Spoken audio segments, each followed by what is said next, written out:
Hello and welcome back to another notes video. Today we are ending World War I. So we're just going to talk about the end of the war, how it ends, what the treaty looks like. So in 1918, Germany tries to cut a deal with the Allies and kind of end the war.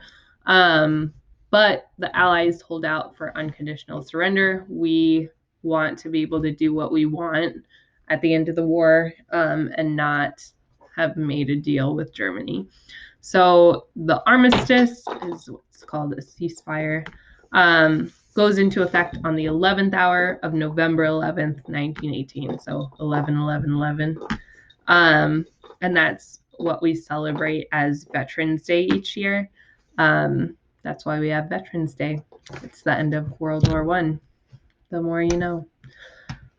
So at the end of the war, we have 40 million casualties, and that's calculating for deaths and wounded soldiers. So about 20 million deaths and about 21 million wounded are the estimates for World War I. I'm going to take my video off because there's no room for me here. So the 14 points, a League of Nations, and the Treaty of Versailles are all things that are put out at the end of the war. So President Wilson had this vision for peace known as the 14 points. And in his 14 points, he included an end to alliances, especially in Europe, since that was like the cause of World War I. He wants reduction of armaments, so he wants less strong armies across, all the countries involved. He wants removal of trade barriers between nations, things like that. And he does not want to punish Germany for their role in World War I, since they were the main aggressor. So the Paris Peace Conference is where they are talking about the treaty to end World War I. And Wilson he wants the U.S. to have no rewards. He just wants to be a part of it in order to ensure lasting peace in the world. So some allies want to see Germany humiliated by the treaty, but the U.S. just wants to be there to kind of ensure that peace is happening and that it will last. So the League of Nations comes out of World War I, and this is a world organization that is formed to work towards peace and security.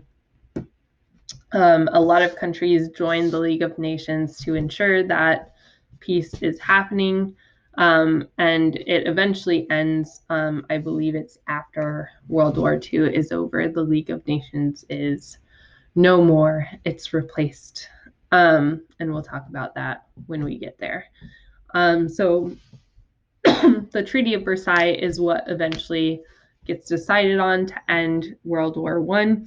It ends the war between Germany and the Allied powers, and it ends up being pretty harsh towards Germany. So a lot of people are angry with Germany for their role in the war. The peace treaty asks Germany to accept the whole responsibility of the war, and also requires them to disarm. So Germany can no longer have an army. They have to give up territories that they've had forever. And they also have to pay reparations to certain countries. So they have to pay money to countries for the damage that has been caused during the war. So a pretty harsh treaty for Germany. That will come back into play, you'll see again